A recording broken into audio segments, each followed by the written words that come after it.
Hi everyone. So in this video we're going to be talking about MLA formatting, what it is, why it's important, and how you're supposed to use it on your rough draft and your rough draft assignment that's going to be due.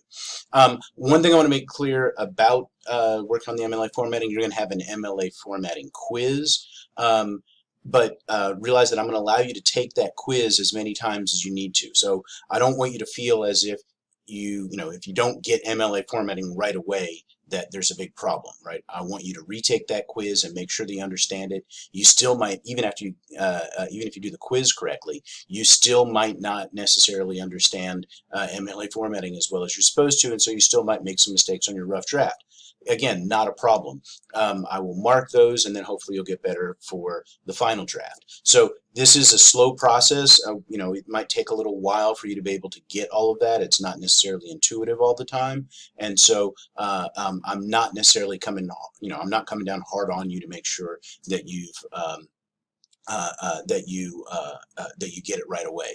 I want to make sure, I understand that it's going to take some time. And so don't panic about that. You can watch the videos multiple times. You can ask me questions. You can, come to office hours in class.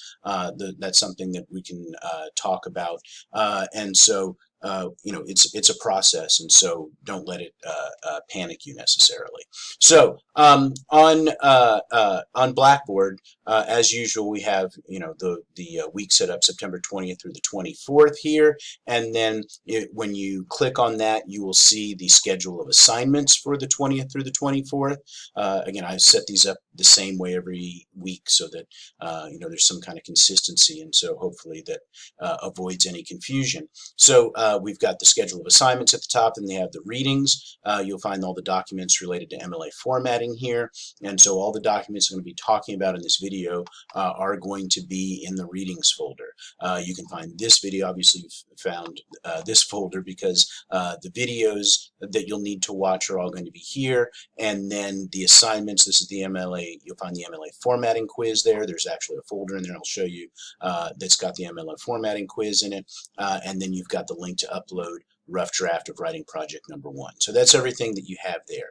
So let's talk then about what MLA formatting actually is. What it is a way that we have of putting elements on the page so that they all look the same. You want your papers to all look the same. And we have different kinds of formatting in different kinds of situations, but it's important that you learn to follow whatever formatting is going to be used in a particular situation, because it really helps people figure out where to find certain kinds of information. And you may not ever use MLA formatting outside of an English class. That's fine. I just want you to understand, to start to be able to look at how something can be structured on the page and how that helps people pick up the information that they need to pick up on. And so in all different other kinds of situations, formatting is really going to matter a lot.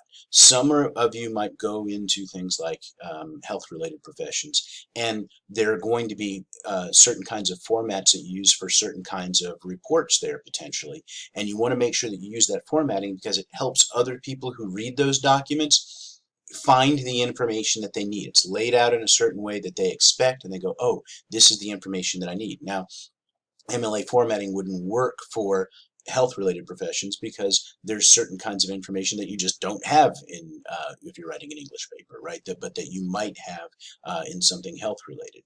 Similarly, in certain kinds of tech fields, there's going to be certain kinds of ways that we expect documents to look so that we can, somebody coming along and reading it can go, oh, I can find the information that I need easily.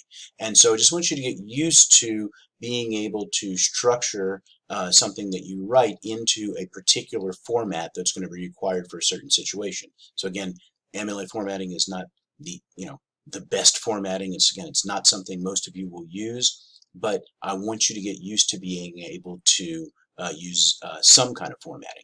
In other kinds of classes that you're going to take, you might use APA formatting, American Psychological Association. They've got their own kind of formatting, and again, that exists for particular reasons. It helps people find certain kinds of information they may not need to necessarily find in an English paper. So just keep that in mind about formatting. There's nothing, special about this formatting, that this is not like the ultimate right way that you put things down on the page. It's just that this is how we do things here so we can find the information that we're looking for.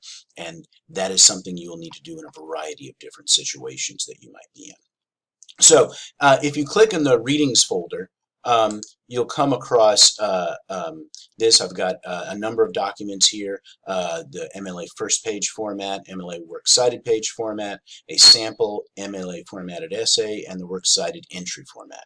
So let's go through some of these and talk about what they are and how they're going to help us get the information that we need. So the first page format here. The way that this is set up, the way that you're supposed to set up the first page of an MLA formatted essay is we want to see, let me make this a little bit bigger. That's good. We want to see your name up here, okay, over on the left-hand side, my name, the name of the course. Students sometimes get confused because in QCC we have a humanities building and they think that this refers to the name of the building. But the name of the course, so for our case, it is ENGL 102, so the name of the course, and then the date. And the date should be laid out by the number of the day. So this is 8 May 2016. You guys would be something like, 17 September 2021. No commas. Notice that this is an inch in from the side, and that's something that your word processing program is probably set up automatically for, just like it's set up automatically to be about a half inch, an inch there, and then we have this what we call a header that's a half inch there, and I'll show you how to put this in, that's going to have your last name and the page number. And that needs to be on all pages. Notice that on the first page we have it. Somebody might say, well, it's the first page because the first page has all this, because this name, your name, my name, the name of the course, and the date is only on the first page, as is the title. You need to have a title. All those things are only on the first page, and so students might say, do I need to put a page number on the first page? Because it's the first page. Well, the formatting says you put a page number on the first page. So just go ahead and make sure to do that, and I'll show you how you add that in. There's a special way that we do that in Microsoft Word. You have a title. Notice that this is double spaced. You set up double spacing in Word, and I'll show you where to do that. And the point being here is that there's not extra space between the date and the title here, right? Sometimes students will want to hit enter a bunch of times and have a bunch of space in there. There's not, right? You hit enter once and then you go to the title, then you hit enter again, and then you go down to the actual essay that you're going to be writing. You've got 1-inch margins over here. Again, sometimes students will try to make things longer. If they want to make it 3 pages long, they'll start to scoot those margins in. But then you're violating MLA formatting, and so you've got another problem. So it's only supposed to be 1 inch over here, 1 inch over here, with a 1/2 inch indent, right? And again, those things should be set automatically in Word, and so I'll show you how to do all of that.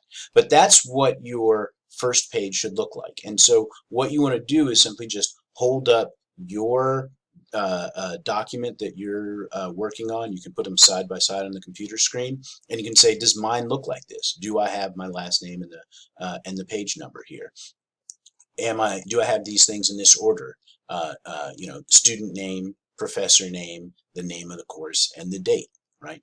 Do I have a title that's centered? Am I putting extra space in here? Do I have a 1/2 inch indent? And so you can just put these things side by side and then make those changes. And again, a lot of this becomes important because it becomes, again, easier for us to find the information that we're looking for when we want to transfer the documents into other files and things like that. They're all formatted appropriately. Things aren't hanging off of pages and things like that. And so that's what we want to try and follow along with. And a lot of this will come down to making sure that we understand how it is that we actually use the program. And I'll show you how to do that. So that is going to be what we want the first page to look like. And again, that document came from, in the readings, the MLA first page format. Okay, and then this document down here is a sample MLA formatted essay. We'll get to the works cited page in the next video, but sample MLA formatted essay. So let's look at what a sample MLA formatted essay looks like. Again, this is an actual Word document that has somebody's essay from somebody's essay they're writing about a similar topic. See how it has their last name and the page number, their full name, my name, English 102, the date, this is from a while ago. Writing project number 2, it's going to be centered. We've got paragraphs here with half-inch indent, and we go all the way through with that. Let me show you something about how it is that we get some of these things in here. So one of the first things is how to get your last name and the page number there.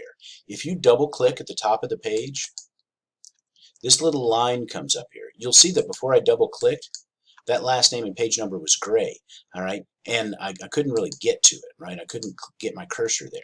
But if I double click, it's there and I can get my cursor in there. And then when you get the cursor in, you can type in your last name, just like anything else, right? You can type in the last name.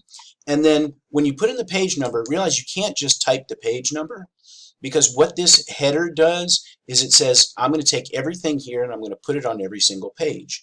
And if I type in the number 1, when I go down to the next page, second page, it's going to say number 1, page number 1. It's still page number 1, right? And that's not what's going on here. So what I need to do, instead of just typing in the number 1, I'm going to go to, you can't see up there, but I click on, let's see if I can bring that up. Make this, expand this a little bit. Well, up across the top next to home, there's an insert button, and in insert, you can see some of up here. In insert, you can go across to see where it says footer, and I can't lift this up some, because what if I could lift it up? There we go. Actually, let me lift it up and so I can show you better. So if you go to, right, which is up here, File, Home, Insert, and then you go to Header and Footer. And a footer is what happens at the bottom of the page. A header is what happens at the top of the page. And so you can also open up this this dotted line by doing that. And if you go underneath that, you see page number. And if you click on page number, you tell it to put the page number in the current position, right where your cursor was, right? And I can say put a plain number there. And so then it's going to add in, oh, I kind of messed that up. Ramirez, I added in that page number. It's over on the right-hand side. I don't want it there. So I can go home and use these buttons right over here, so I can click it over to the right-hand side.